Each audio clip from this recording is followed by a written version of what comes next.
graders, welcome back to your TV classroom. Today is Friday, March 12th. Mr. Kevin, let's check in with our zones. First graders, how are you feeling today? What zone are you in? Mr. Kevin, what zone are you in today? I am in the green zone. Do you have any reason to be in the green zone? Just, life in general, and got a good night's sleep, so that helps. Oh, that always puts me in the green zone. And how about you, Mrs. Wally? I'm in the green zone today. I'm doing Excellent. well. I'm happy it's Friday, and I'm ready to get done with filming. So let's go on to Fact Fun Friday, huh? Roll right into it. All right, friends. What is 6 minus 4? If you said 2, ding, ding, ding, nice job. What is 8 minus 4? It's 4 because 4 plus 4 is 8. What is 12 minus 4?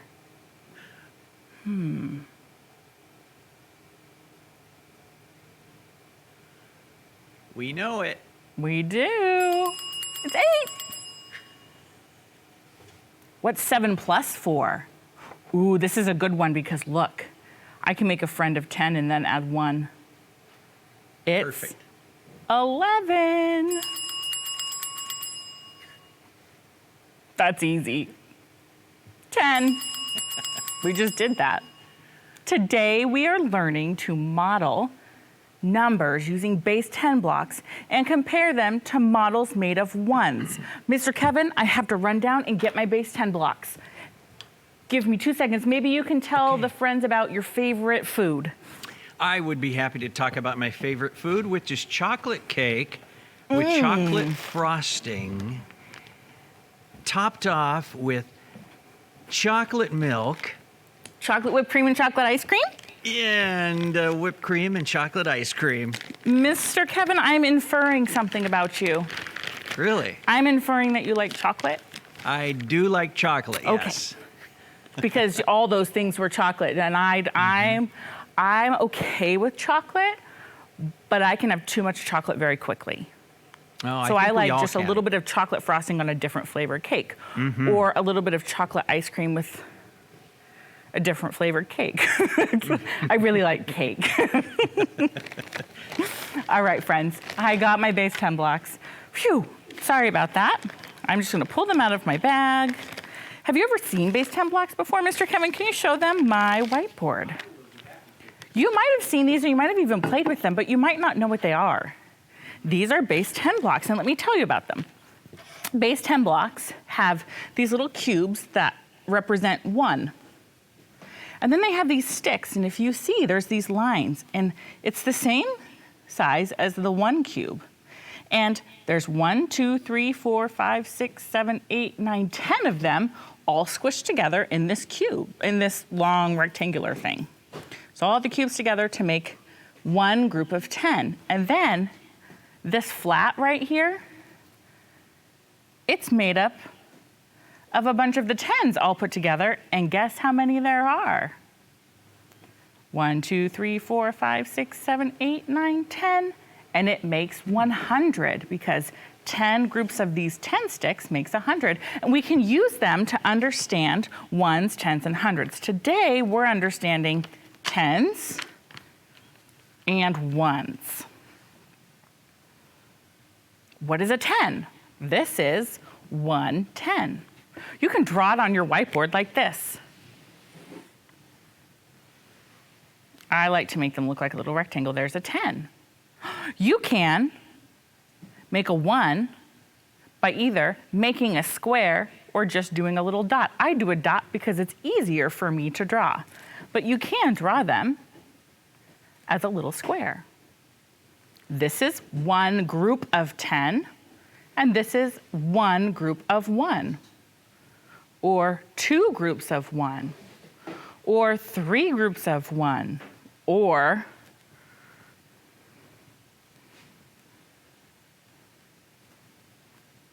10 groups of 1, which is the same as one group of 10. Watch.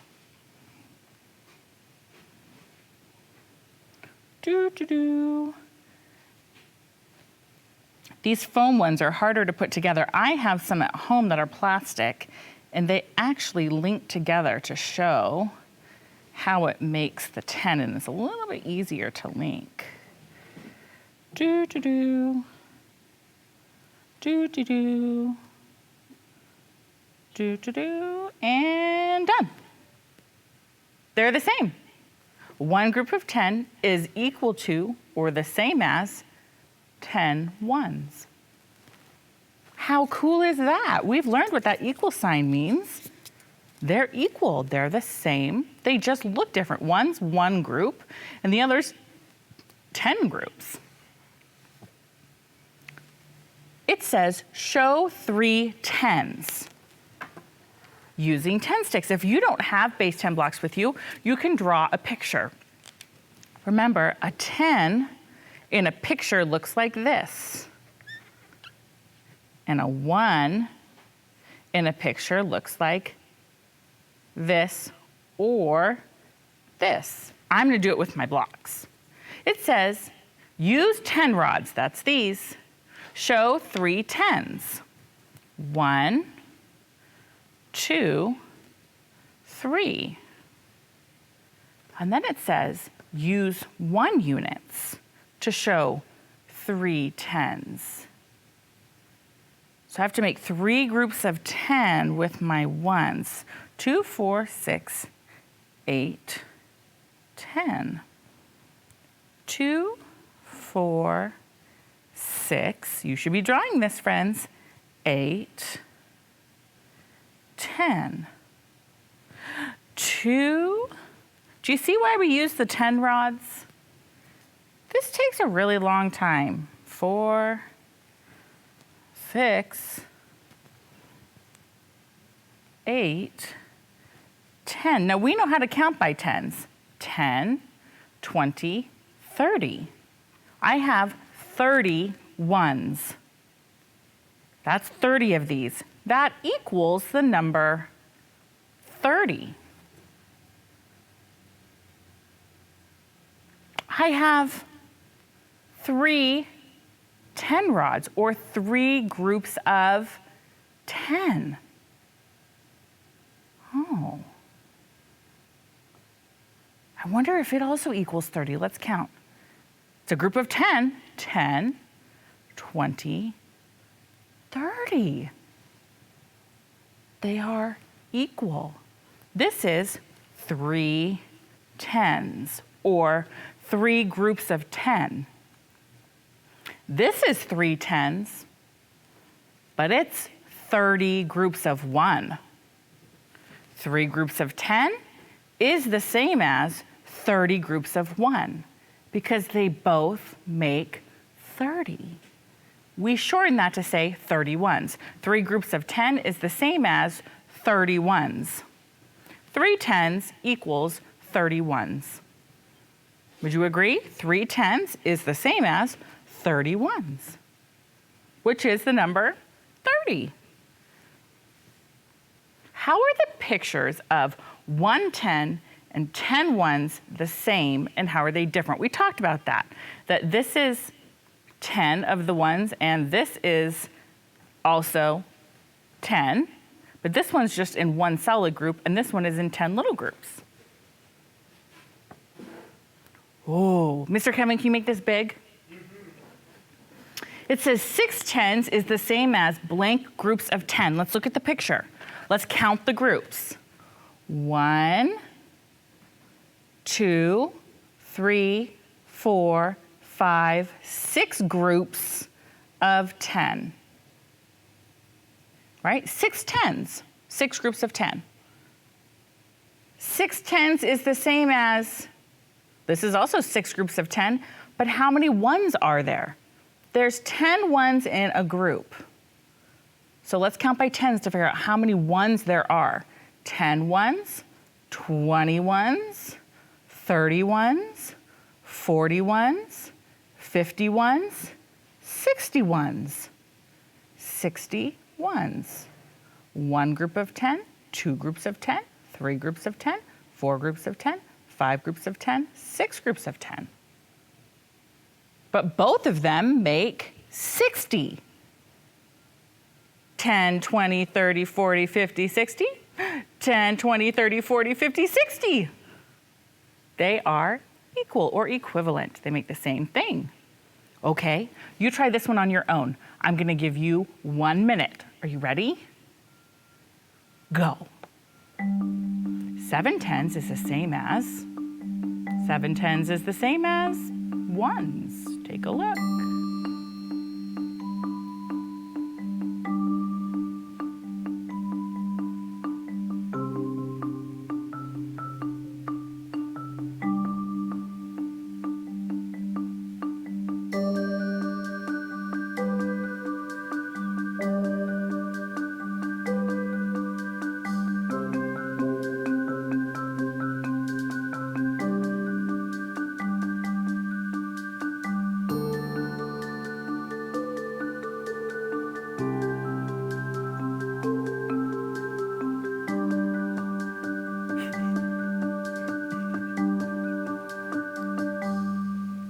You're so funny, Mr. Kevin. Let me know when we're at 1 minute.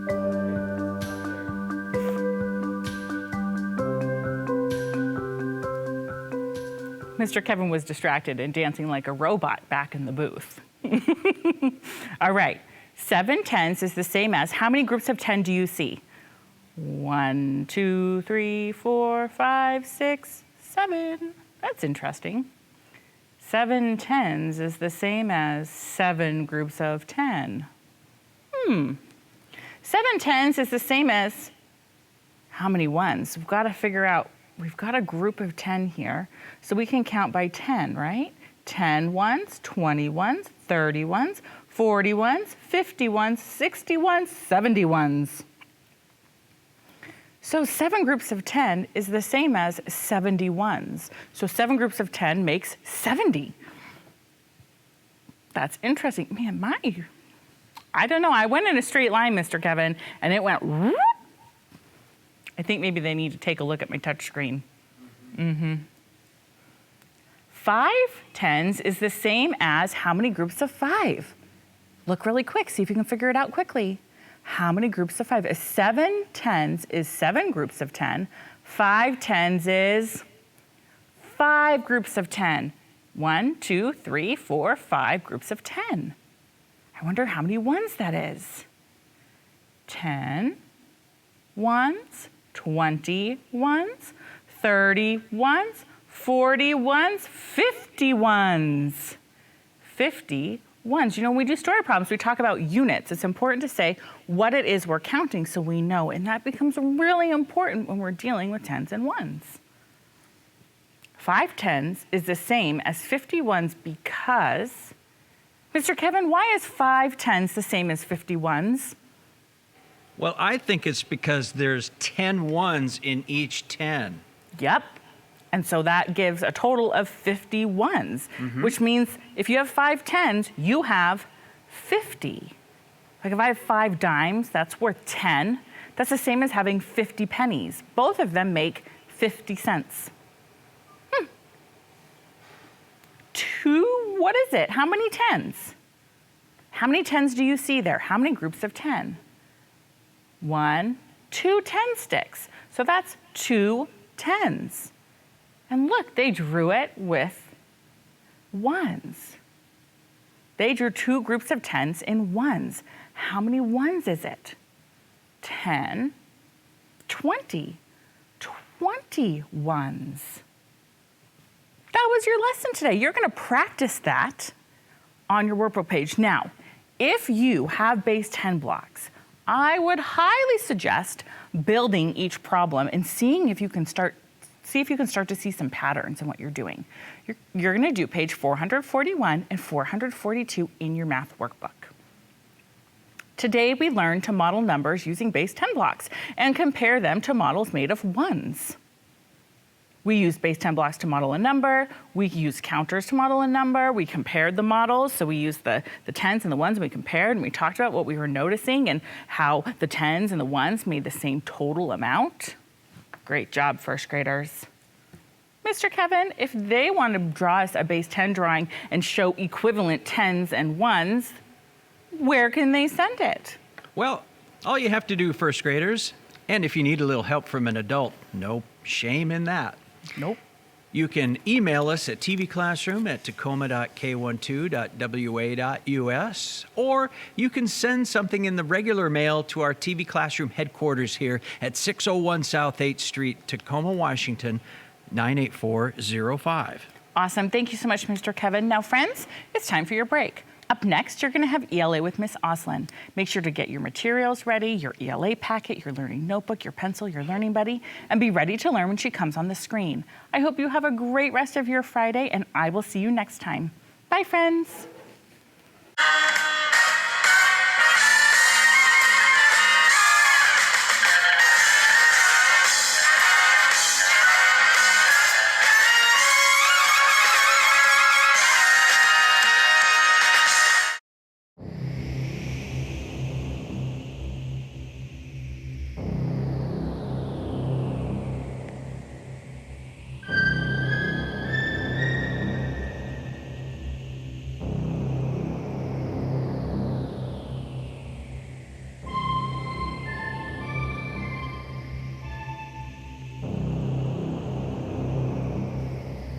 Rules. 1. You have 10 seconds to pick your crewmate. 2.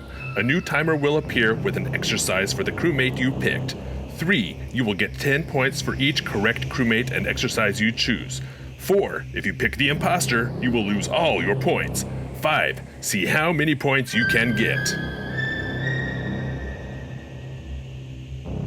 Good luck.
Hi, first graders. Welcome back from your break. I see that you were responsible and you gathered your materials. Go ahead and put everything off to the side. You won't need it yet, but go ahead and hold on to your reading buddy or your learning buddy if they are going to help you focus today.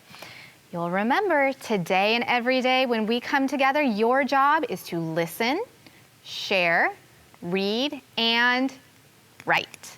You are a strong listener when you keep your eyes on the speaker, when you listen to the speaker, and when you think about the words and the stories and the ideas and questions that I'm asking you to think about.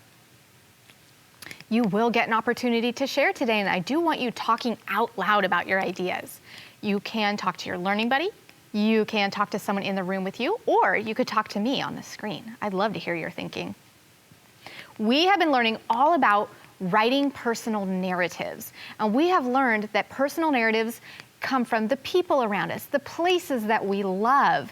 And we use our first person language, remember, I, my, me, to write these stories. Today we're going to learn that writers of personal narratives, that's you and I, explore the feelings associated with being at home or going home to a place. And we're going to read a story where a character feels at home somewhere that's not actually in their home. It's a place where they feel really comfortable and they feel like they need to take care of it because it's almost as special as their home. So what you're going to do is think about what are places that feel like home to you that might not be your actual home. Where do you feel safe and comfortable? What's a place that's precious that you really need to take care of? Let's take some think time.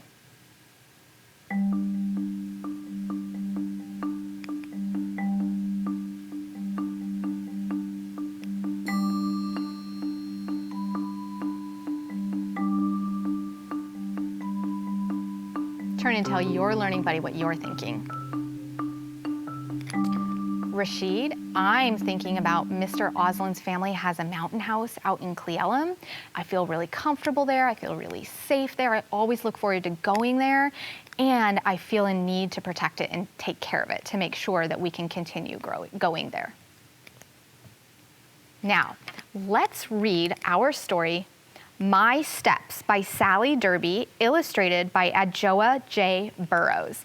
And the narrator in My Steps writes about her front stoop. A front stoop is some houses you walk out and there's steps that go to the street, like I have one at my house. That's called the stoop.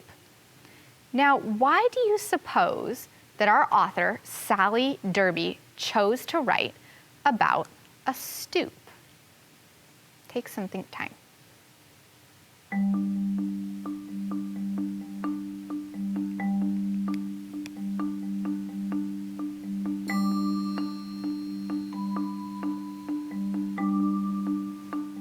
Turn and tell your learning buddy what you're thinking. Rashid, Sally Derby must have felt really comfortable on her stoop. She probably had some good memories. Maybe she played there with her friends and also felt like she really had to take care of it. Okay, let's read My Steps.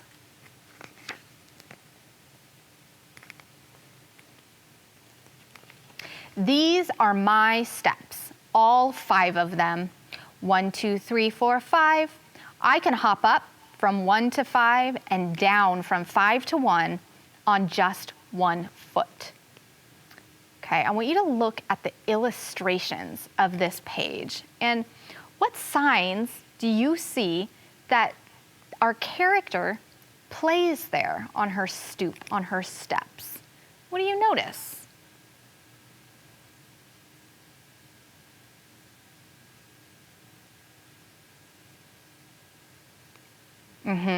I see a jump rope, I see a doll, chalk, a bus, a toy ball. That tells me that she probably spends quite a bit of time on her stoop playing. Do you have a place like that at your house?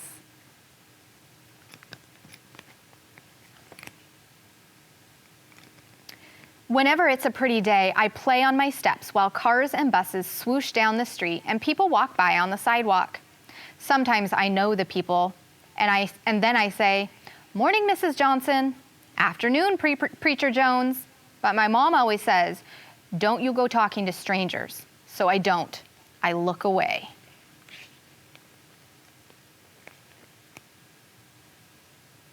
At the top of my steps is the stoop where I play with my friends, my friend Essie.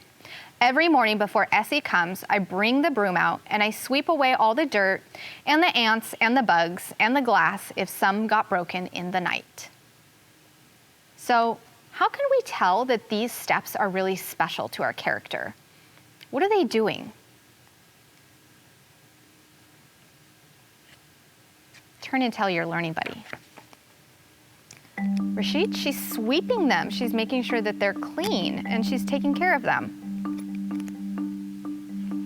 Now let's keep reading, thinking about this special place that makes our character feel at home. My stoop has sides, 2 walls made of bricks. When I was 5, I couldn't see over them. Now I'm so big, those walls are only up to here on me. And see, she has her hand like showing they're up to here.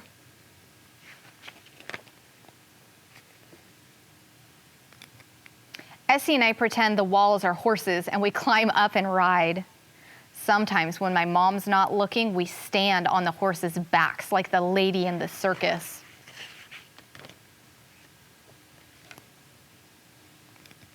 Springtime mornings, my steps are shady, cool and hard and smooth. If I lie on the top step, all down my back, I feel shivery cool. If I lie on my stomach, I see crooked cracks in the cement. I pretend the cracks are rivers. Once, I took a piece of green paper and I tore it into little pieces and I crumbled up the pieces and made bushes all along the rivers.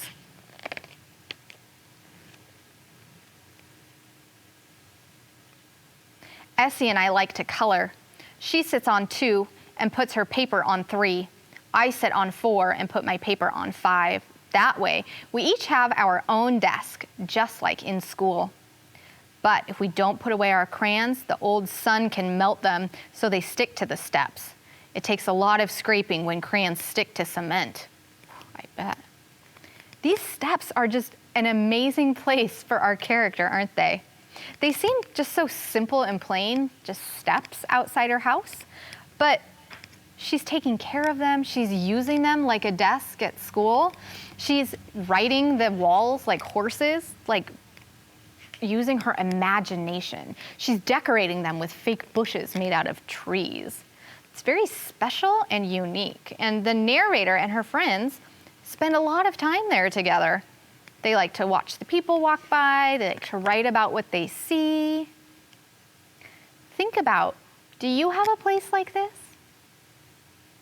Let's keep reading and see if you can think of one. Some days, when the sun's so bright, it makes me squint. If I ask if, I'm gonna start that sentence over. Some days, when the sun's so bright, it makes me squint. If I ask and ask, my mom brings out a blanket and hangs it from wall to wall. Then Essie and I, we have a shady cave where we sit and tell secrets. So quietly, people walking by don't even know we're there. That is fun. They make a fort on the stoop.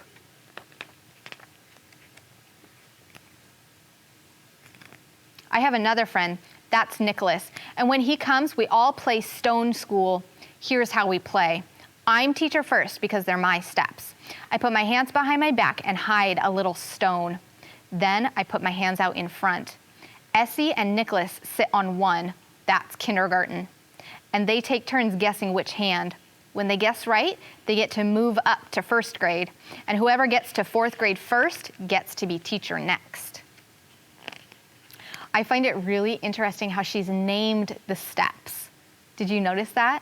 She says, then I put my hands out in front. Essie and Nicholas sit on one. It's the first step. She's named it one.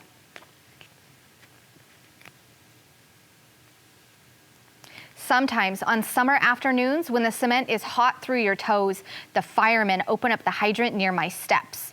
The water shoots out and splashes down the street. Kids I don't even know come running till my eyes are full of shouting and laughing.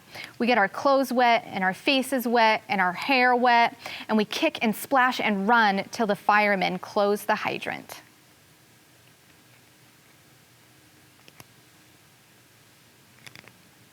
After Mom lets us each have a popsicle, and we sit on my steps in our wet clothes and forget all about being hot.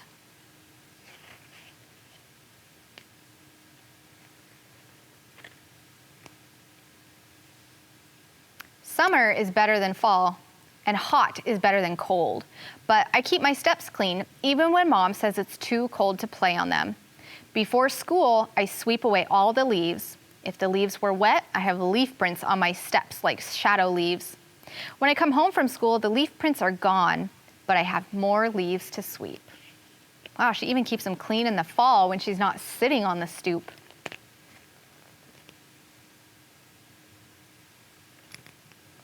After fall, winter comes shivering in. I shovel the snow and scrape the ice, but that's hard. She shovels them in the winter too, even when it's hard work.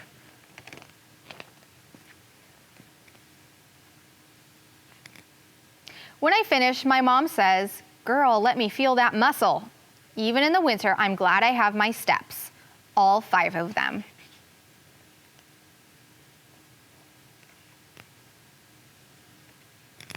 And when I come back from away, I run up the steps like this. 1, 2, 3, 4, 5. And I push open the door and I shout, "I'm home." So our author has given a reaction there on the last page. Look at the picture and the words. What's she doing? She's holding out her arms, right? And she shouts, "I'm home." The author uses great big print to show how excited she is. You can see "I'm home" is bigger than all the other words on the page. And this is to point out and to show how excited the narrator is about coming home to her stoop. Now, your independent work today is in your ELA packet, is this graphic organizer. You're gonna do some thinking and some speaking before I let you go about your special place. And then you're gonna draw it in the picture at the top and write about it on the lines below. Write about what makes it so special, just like our narrator did in My Steps. So let's take some think time. What is this place that feels like home to you? You're really comfortable and safe there. You take care of it. Take some think time.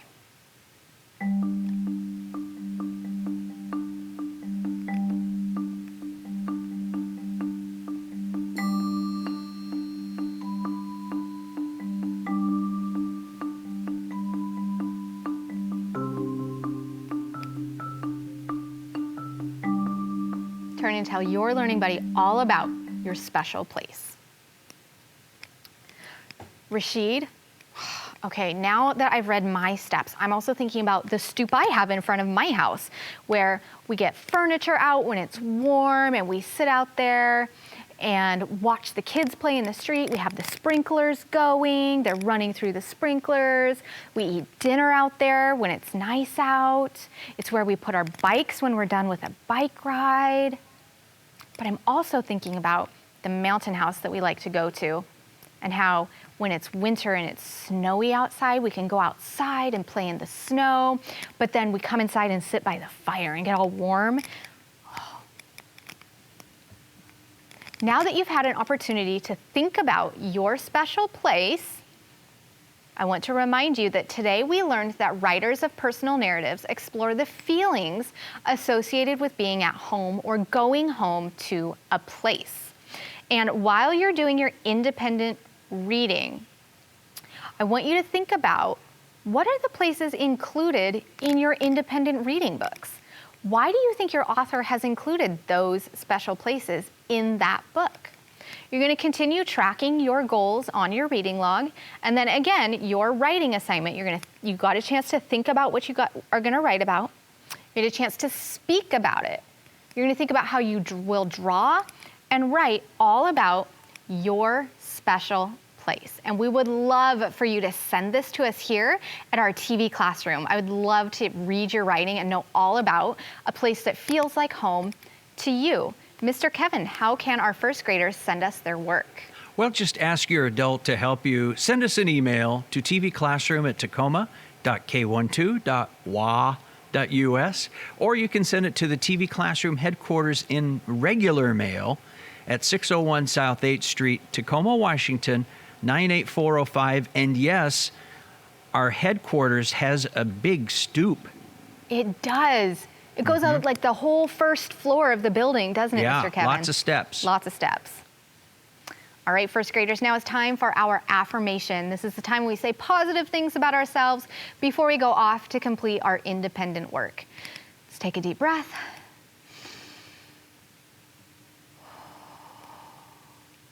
And today, I want your affirmation to be, I feel safe in my special place. Say that out loud with me. I feel safe in my special place. Excellent job today, first graders. I hope you have a great rest of your day, and I look forward to seeing you back here next time in our TV classroom. Bye.